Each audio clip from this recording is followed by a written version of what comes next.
하나님의 말씀 마태복음 20장 17절에서 마지막 34절까지 예수께서 예루살렘으로 올라가려 하실 때에 12 제자를 따로 데리시고 길에서 이르시되 보라, 우리가 예루살렘으로 올라가노니 인자가 대제사장들과 서기관들에게 넘겨짐에 그들이 죽이기로 결의하고 이방인들에게 넘겨주고 그를 조롱하며 채찍질하며 십자가에 못 박게 할 것이나 제3일에는 살아나리라. 그때에 세베대의 아들의 어머니가 그 아들들을 데리고 예수께 와서 절하며 무엇을 구하니 예수께서 이르시되 무엇을 원하느냐 이르되 나의 이 두 아들을 주의 나라에서 하나는 주의 우편에 하나는 주의 좌편에 앉게 명하소서. 예수께서 대답하여 이르시되 너희는 너희가 구하는 것을 알지 못하는도다. 내가 마시려는 잔을 너희가 마실 수 있느냐? 그들이 말하되 할 수 있나이다. 이르시되 너희가 과연 내 잔을 마시려니와 내 좌우편에 앉는 것은 내가 주는 것이 아니라 내 아버지께서 누구를 위하여 예비하셨든지 그들이 얻을 것이니라. 열 제자가 듣고 그 두 형제에 대하여 분이 여기거늘 예수께서 제자들을 불러다가 이르시되 이방인의 집권자들이 그들을 임의로 주관하고 그 고관들이 그들에게 권세를 부리는 줄 너희가 알거니와 너희 중에는 그렇지 않아야 하나니 너희 중에 누구든지 크고자 하는 자는 너희를 섬기는 자가 되고 너희 중에 누구든지 으뜸이 되고자 하는 자는 너희의 종이 되어야 하리라. 인자가 온 것은 섬김을 받으려 함이 아니라 도리어 섬기려 하고 자기 목숨을 많은 사람의 대속물로 주려 함이니라. 그들이 여리고에서 떠나갈 때에 큰 무리가 예수를 따르더라. 맹인 두 사람이 길가에 앉았다가 예수께서 지나가신다 함을 듣고 소리질러 이르되 주여 우리를 불쌍히 여기소서 다윗의 자손이여 하니 무리가 꾸짖어 잠잠하라 하되 더욱 소리질러 이르되 주여 우리를 불쌍히 여기소서 다윗의 자손이여 하는지라. 예수께서 머물러 서서 그들을 불러 이르시되 너희에게 무엇을 하여 주기를 원하느냐? 이르되 주여 우리의 눈뜨기를 원하나이다. 예수께서 불쌍히 여기사 그들의 눈을 만지시니 곧 보게 되어 그들이 예수를 따르니라. 아멘. 여러분, 오늘 말씀도 너무너무 우리에게 주시는 말씀이에요. 사실 하나님의 말씀이 그냥 우연히 지나가는 말씀이 아니라 우리에게 정말 필요한 말씀. 그죠? 그래서 우리가 그 말씀을 데일리 브레드라고, 일용할 양식이라고 그러는 거예요. 우리가 그날 음식을 먹어야 살 수 있는 것처럼 우리에게 정말 필요한 말씀이에요. 자, 이제 계속해서 우리가 예수님의 말씀 가운데, 자, 우리 하나님께서 이루시는 구원에 대해서 예수님이 말씀하시는 가운데 하나님의 나라가 어떤 나라냐, 이 제자들에게 이제 예수님이 순환을 당하시기 직전에 마지막으로 제자들에게 하나님의 나라가 무엇인지를 알려주시면서 하나님의 나라는 어린아이와 같아야 된다. 그죠? 그랬을 때 어린아이는 순진하고 깨끗하고 그런 것도 있지만은 어린아이는 전적으로 부모를 의지하는, 그죠? 부모님이 보살펴 주지 않으면 조금도 살 수 없는 그런 아이들. 그렇듯이 하나님의 나라는 하나님만을 전적으로 의지하는 사람, 그죠? 하나님의 은혜를 전적으로 의지하는 사람들이 가는 나라가 하나님의 나라인 줄로 믿습니다. 그의 비견에서 부자들은 낙타가 바늘기로 들어가는 것이 불가능한 것처럼 부자들은 갈 수 없다. 그 얘기는 돈 벌지 말고 다 가난하게 살아라, 그 얘기가 아니에요. 그동안 우리가 그 말씀을 오해해 왔는데 사실 부자들이 그런 특징은 있지만은 그래서 말씀하신 것이 아니고, 사실은 여기서 부자는 율법적으로 우리가 하나님의 말씀을 잘 지켰기 때문에 부자가 됐다. 그러므로 나는 당연히 영생을 누려야 된다라고 믿는 사람들에게 못 간다는 거예요. 그죠? 자기 힘으로, 내가 부유하기 때문에, 내가 말씀대로 살았기 때문에, 내가 율법을 지켰기 때문에 나는 부자다. 그래서 내가 영생을 얻을 수 있지 않습니까? 그렇게 생각하는 그들을 향해서, 그 부자 청년을 향해서 네 부를 나누어 주어라. 그 얘기는 가난한 이웃들에게 네 부유함도 나누지 못할 정도로 말로만 율법을 지킨다고 얘기하면서 율법을 실천하지도 못하는 사람들이 하나님 나라에 들어가는 것은 불가능하다. 그런 말씀으로 우리에게 읽혀져야 되는 거예요. 그러니까 어떤 사람들이 그 말씀을 오해해가지고 나 오늘부터 부자 될 거 포기할래, 그러면 안 되는 거예요. 여러분, 거룩한 부자가 되시길 주의 이름으로 축복합니다. 저는 기도할 때 우리 장로님들 가운데, 우리 안수 집사님들, 우리 권사님들 가운데 세계적인 거부가 나오기를 주의 이름으로 축원합니다. 거룩한 부자가 나와야죠. 근데 거기서 말하는 부자는 그런 부자는 아니고, 그죠? 충분히 이해가 되셨죠? 자, 그랬을 때 예수님께서 제자들이 그랬단 말이에요. 그러면 우리는 다 버리고 주님을 따랐는데 그럼 우리에게 돌아오는 보상은 무엇입니까? 라고 물었을 때 예수님이 어제 포도원 품꾼의 비유를 설명하셨어요. 포도원 품꾼은 불러주시는 게 은혜인 거예요. 자기들의 공로로, 자기들의 능력으로 포도원에 불려간 게 아니잖아요. 믿으십니까? 주인이 부르지 않았다면 포도원에 가서 쓰임 받을 수가 없었던 거예요. 그러니까 하나님의 나라에 대해서 지금 계속해서 제자들에게 주시는 말씀은, 하나님의 나라는 우리의 공로나 우리의 능력이나 내가 노력하거나 내가 선행해서 불림받는 나라가 아니고 전적으로 주인이 불러주시는 은혜로 가는 나라가 하나님의 나라라는 사실을 오늘 새벽에 다시 한번 우리에게 확인되어지시기를 주님의 이름으로 축원합니다. 이거 우리가 아멘 쉽게 하지만 우리가 신앙생활 하다 보면 잊어버릴 때 많아요. 그러다 보니까 자꾸 내 공로를 의지하고 선행을 의지하고 공로의식이 생긴단 말이에요. 그죠? 근데 사실 어제 드리는 말씀 가운데 우리가 공로의식이 아니라 우리는 5시 59분 59초에 부름받은 사람일 수도 있잖아요. 그죠? 얼마나 고맙고 얼마나 감사해. 아멘입니까? 전 어제 내가 어떻게 하다 그 설교 해놓고 나는 그 설교 새벽에 유튜브에 올라온 거 제가 또 들으면서 내가 은혜 받았어요. 야, 내가 5시 59분에 부름받은 사람일 수도 있는데 고맙잖아요. 하나님의 은혜를 진짜 감사할 수 있게 되기를 우리 주님의 이름으로 축복합니다. 만약에 그날 그 시간에 하나님이 나 부르지 않았다면 여러분 지금 어디 계실 거예요? 우리 포도원에 못 온다니까. 그런데 전적인 주님의 은혜로 우리가 하나님 앞에 부름을 받아서 오늘도 새벽까지 나와서 하나님 앞에 기도할 수 있다는 거 은혜 중에 은혜인 줄로 믿습니다. 자, 그런데 이제 그러기 때문에 오늘 그 하나님의 나라에 대해서 주님이 더 구체적으로 말씀을 하시는데, 그러기 때문에 내가 그 나라를 준비하기 위해서 예수님이 십자가를 지셔야 된다는 거예요. 그래서 제자들을 데리고 올라가면서 예수님께서 이제 드디어 세 번째 순환에 대해서 말씀을 하세요. 그래서 우리 17절부터 19절까지 한번 읽어볼게요. 자, 시작. 예수께서 예루살렘으로 올라가려 하실 때에 12제자를 따로 데리시고 길에서 이르시되, 보라, 우리가 예루살렘으로 올라가노니 인자가 대제사장들과 서기관들에게 넘겨짐에 그들이 죽이기로 결의하고 이방인들에게 넘겨주어 그를 조롱하며 채찍질하며 십자가에 못 박게 할 것이나 제3일에 살아나리라. 아멘이시죠? 자, 은혜를 강조하셨어요. 계속해서. 그래서 은혜로 가는 나라, 그렇기 때문에 예수님이 십자가를 지셔야 된다는 거예요.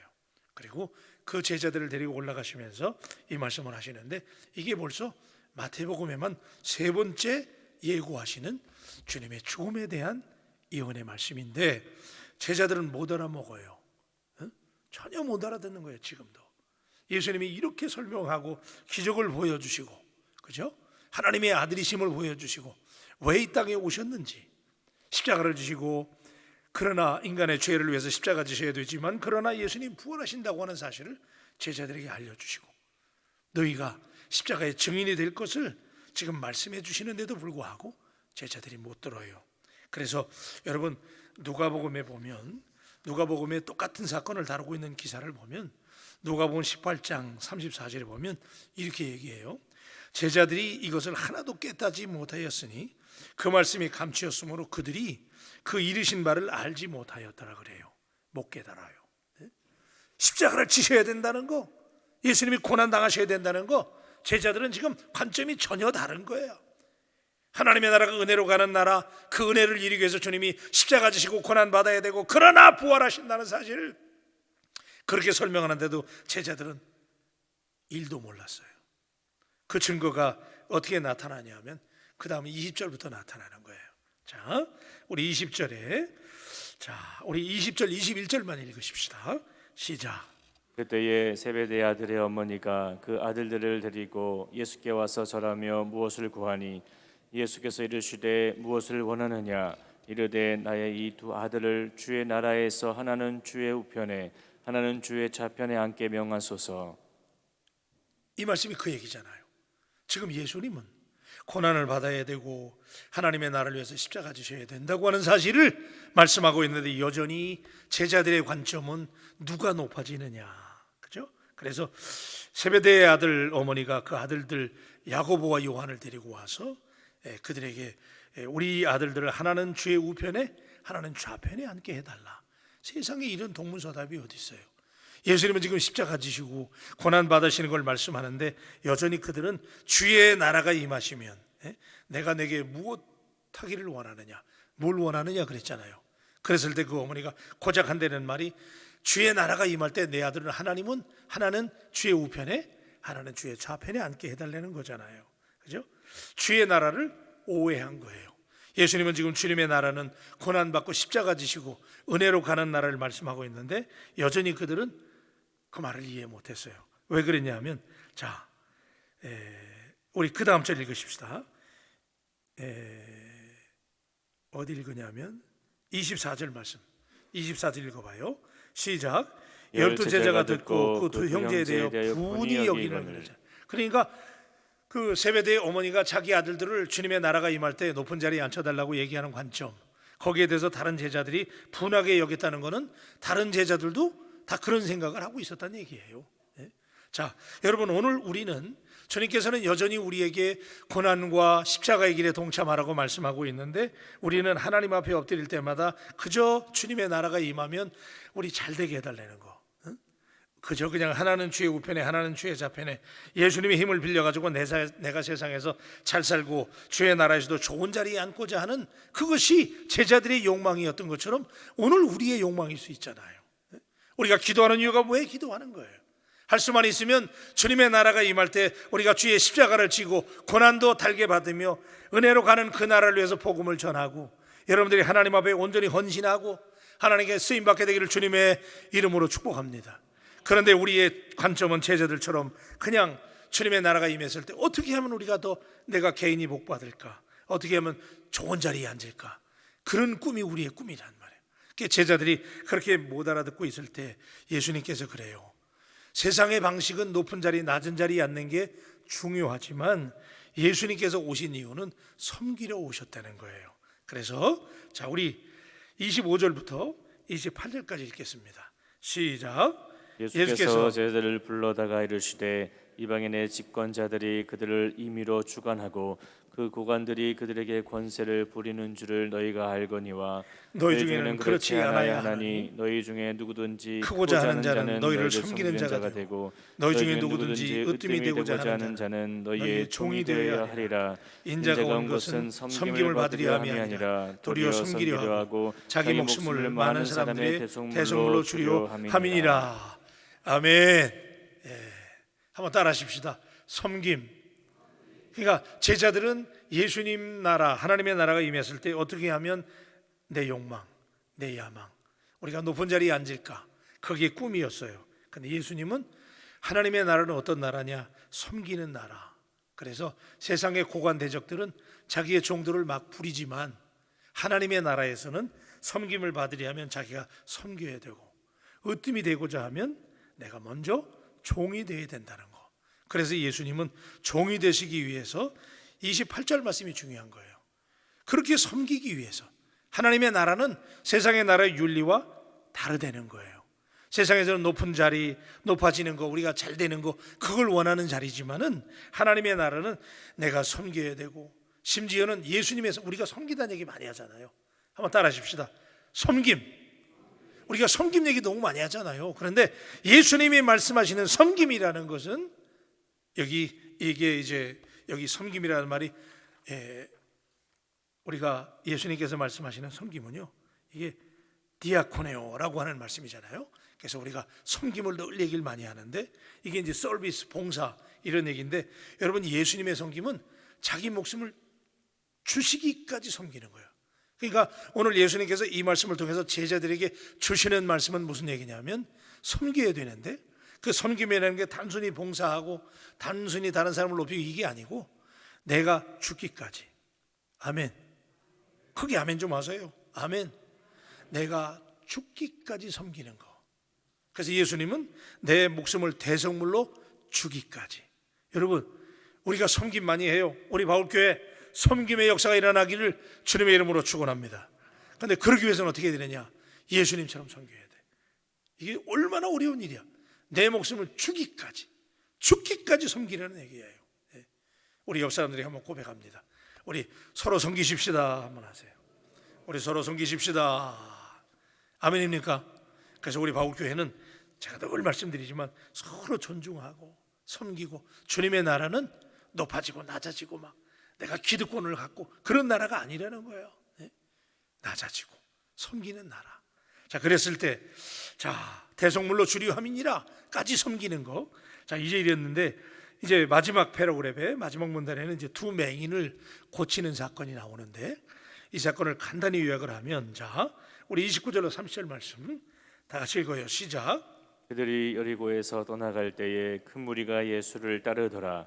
맹인 두 사람이 길가에 앉았다가 예수께서 지나가신다 함을 듣고 소리질러 이르되 주여 우리를 불쌍히 여기소서 다윗의 자손이여 하니. 자, 여러분, 지금 여기 두 맹인이 예수님께 나와서 우리를 불쌍히 여기소서, 그리고 다윗의 자손이요 그래요.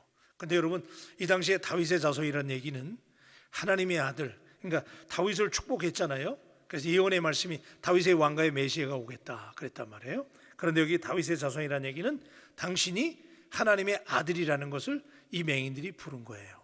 그런데 왜 이 기사가, 물론 이게 실제로 일어난 일이지만은 왜 마태는 이 기사를 여기다가 갑자기 예수님의 순환을 예고하고 섬김을 예고하는 이 자리에 여기에 이 두 맹인이 고침받는 이야기를 삽입했을까? 이게 의미가 있는 거예요. 제자들은 예수님을 못 알아봤어요. 그죠? 기적을 봤고 하나님의 나라의 은혜와 주님의 대속에 대해서도 설명하는데도 그저 높은 자리에 올라가려고 하나님의 나라를 오해한 거예요. 그 나라가 임하면 자기들이 떵떵거리는 세상에 오리라고 생각을 하고 그렇게 오해하고 있을 때 마태는 절묘하게 여기다가 두 맹인이 고침받는 사건을 삽입해서 넣었던 이유는 이 제자들의 모습과는 전혀 다르게 그 당시에 무시받는 맹인들이 예수님을 어떻게 불러요? 여기 지금 나오잖아요. 어떻게 불렀어요? 다윗의 자손이요 그러잖아요. 감이 잡히세요? 소외받고 무시받던 맹인들조차도 눈이 가려져서 예수님을 볼 수 없었던 사람들이지만 그들은 그 앞에 있는 그 젊은이가, 그분이 하나님의 아들 다윗의 자손이라는 걸 고백하는 거예요. 그래서 지금 마태는 절묘하게 이 말씀을 여기에 삽입하면서 오늘 이 말씀을 읽는 독자들에게 예수 잘 믿는다고 말하면서도 여전히 주님이 누군지 모르는 이 시대 그리스도인들에게 예수님이 하나님의 아들이라는 사실을 설명하는데 그것도 두 번이나 얘기하는 거예요. 그리고 맹인 한 사람이 아니라 두 사람이에요. 두 사람, 그죠? 두 사람이 확실한 거 아니에요. 한 사람도 아니고 두 사람이야. 그리고 불쌍히 여기소서 다윗의 자손이라는 말을 두 번이나 해요. 이건 뭐예요? 이 사람들이 예수님이 하나님의 아들인 걸 확실하게 믿었다는 거예요. 믿습니까? 오늘 새벽에 주시는 말씀의 핵심이 여기 있는 거예요. 여러분, 오늘 우리가 예수 믿는 의미와 하나님의 나라에 대한 의미를 다시 한번 되새기면서 내가 높아지려고 하고 내가 그냥 예수님을 이용해가지고 예수님 우리 비서가 됐잖아요. 그냥 뭐든지 예수님을 기도합니다 그러고 예수님 그냥 무슨 마술 기계처럼 막 그냥 예수님께 다 구하려고 그러잖아요. 그러지 말아야 돼요. 여러분, 우리가 하나님께 구하는 일은, 하나님께 간구하고 새벽에 나와 부르짖는 이유는 섬기려고 부르짖게 되고 하나님의 나라에서 봉사하고 헌신하고 주를 위해서 은혜로 가는 그 나라를 위해서 준비하기 위해서 하나님께 기도하는 줄로 믿습니다. 그래야 되는데 그러지 못하는 제자들 향해서 여기 그들과 대조적으로 맹인들은 예수님 만난 적도 없어요. 근데 이들이 다윗의 자손이요라고 부르는 장면. 그러면서 자, 여러분 32절 읽어봐요. 32절 시작. 예수께서 머물러 서서 그들을 불러 이르시되 너희에게 무엇을 하여 주기를 원하느냐 그랬죠. 여러분, 아까 세베대의 엄마가 와가지고 예수님께 왔을 때 예수님이 그 엄마에게 그러죠. 네가 무엇을 원하느냐 그랬거든요. 똑같은 걸 물어보는 거예요 지금. 그러니까 마태가 지금 절묘하게 두 가지를 비교하고 있는 거예요. 맹인들에게도 말씀하는 거예요. 내가 너희에게 무엇하여 주기를 원하느냐. 세베대의 어머니에게도 무엇을 원하느냐 똑같이 물었잖아요. 그죠? 그랬는데 대답은 달랐어요. 자, 여기 이 두 맹인들은 우리가 눈뜨기를 원하나이다. 왜? 하나님의 아들로 믿었기 때문에. 대답이 완전히 달라요. 그랬을 때 33절과 34절만 읽을게요. 시작. 이르시되 주여 우리의 눈뜨기를 원하나이다. 예수께서 불쌍히 여기사 그들의 눈을 만지시니 곧 보게 되어 그들이 예수를 따르니라. 아멘입니까? 여러분, 여기서 예수님께서 그들의 눈을 만지셨잖아요, 그죠?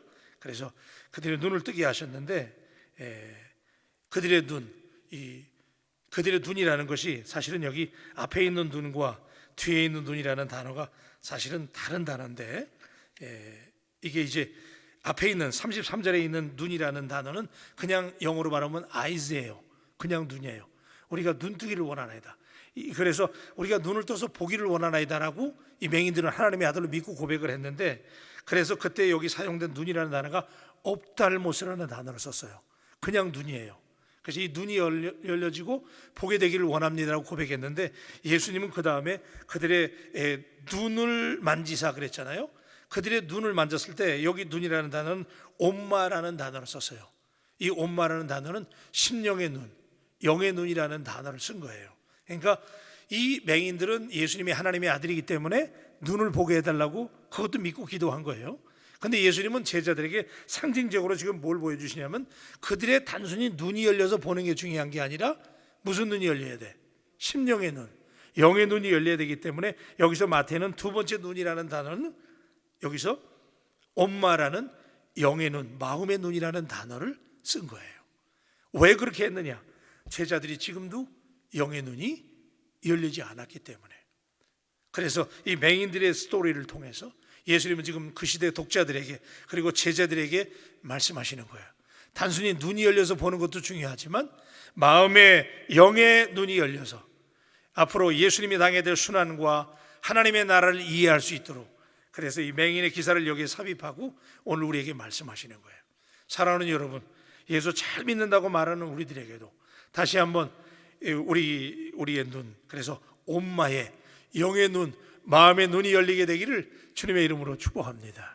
그래서 예수 믿는 진정한 의미를 알고 서로 내 목숨을 대속물로 죽이기까지 섬기려 했던 하나님의 나라, 그 나라를 이해할 수 있는 우리 모두가 되기를 주의 이름으로 축복합니다.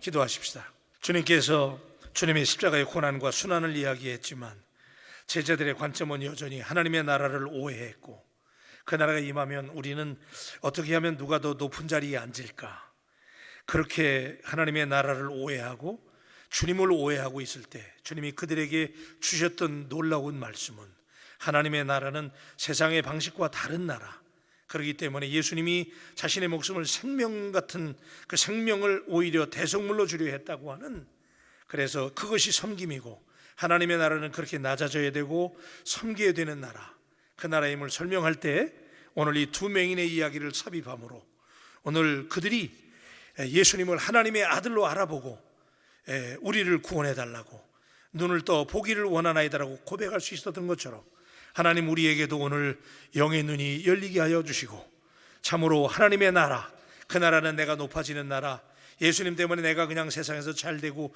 부유해지고 그냥 그런 나라가 아니라 하나님의 나라는 내가 섬겨야 되고 십자가 져야 되고 주님의 은혜로 가는 나라인 것을 오늘 새벽에 다시 한번 깨닫게 하여 주시옵소서.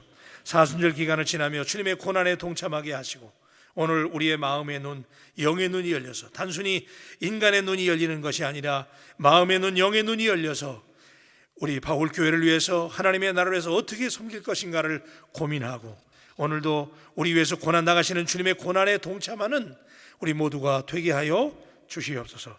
감사하며 귀하신 예수님의 이름으로 기도합니다. 아멘. 458장입니다. 십자가 지고 가는 마음으로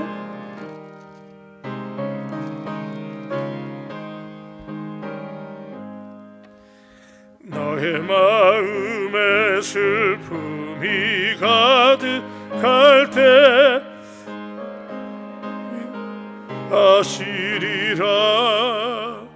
아침 해같이 빛나는 마음으로 너 십자가 지고 가라. 참 기쁜 마음으로 십자가 십자가 지고 가라. 아멘. 내가 기쁘게 십자가 지고 가며 슬픈 마음이 위로받네. 때를 따라서 주시는 은혜로서 가란 심령에 힘을 얻고 주가 언약한 말씀 기억하고 너 십자가 지고 가라. 참 기쁜 마음으로 십자가 지고 가라. 내가 기쁘게 십자가 지고 가며 슬픈 마음이 위로받네. 내가 맡은 일 성실히 행할 때에 주님 앞에서 상 받으리. 주가 베푸시는 은혜를 감사하며 너 십자가 지고 가라. 참 기쁜 마음으로 십자가 지고 가라. 십자가 지고 가라. 내가 기쁘게 십자가 지고 가며 슬픈 마음이 위로받네. 기도하십시다. 오늘 우리가 사모하는 하나님의 나라의 의미에 대해서 주님이 제자들에게 말씀하신 내용을 묵상하면서 그 나라는 우리의 공로나 선행으로 가는 나라가 아니고 내가 높아진다고 내가 땀 흘린다고 가는 나라가 아니라 전적으로 주님의 희생과 십자가 지심으로 그걸 믿는 자들이 가는 은혜로 가는 나라라는 사실을 제자들에게 깨우치시는 주님. 그렇기 때문에 우리가 해야 될 일은 그 은혜를 힘입기 위해서 대속물로 자신의 생명을 주시기까지 우리를 섬기신 주님을 본받아야 되고 우리가 십자가 지고 가야 되는 길이 그 나라 가는 길이지요. 우리가 다윗의 자손 예수여라고 맹인들이 주님을 불렀던 것처럼 오늘 우리가 그저 이 땅에서 잘되고 부유해지고 높은 자리에 올라가려고 주님을 믿는 것이 아니라 예수 그리스도 그분을 온전히 알아보고 우리에게 주어진 십자가의 소명을 감당할 수 있는 우리 모두가 되기를 사모하면서 이 새벽에 하나님 이 사순절 기간에 다시 한번 우리의 눈이 열리게 해달라고, 우리의 영의 눈, 마음의 눈이 열려서 내가 하나님의 나라를 위해서 감당해야 될 십자가가 무엇인지 오늘도 은혜로 가는 그 나라를 사모하며 기도하게 해달라고, 부르짖게 되면 먼저 그의 나라와 의를 위해서 구하면 이 모든 것을 우리에게 더해준다고 그랬으니까 우리 바울교회를 위해서 특별히 이제 오늘 밤부터 은혜의 밤이 30분 당겨집니다. 우리 금요 은혜의 밤에 성령이 임하도록, 그래서 우리 교회가 기도하는 교회가 되도록 이 시간 우리 다 같이 주여 삼창하고 하나님께 기도하십시다. 주여 주여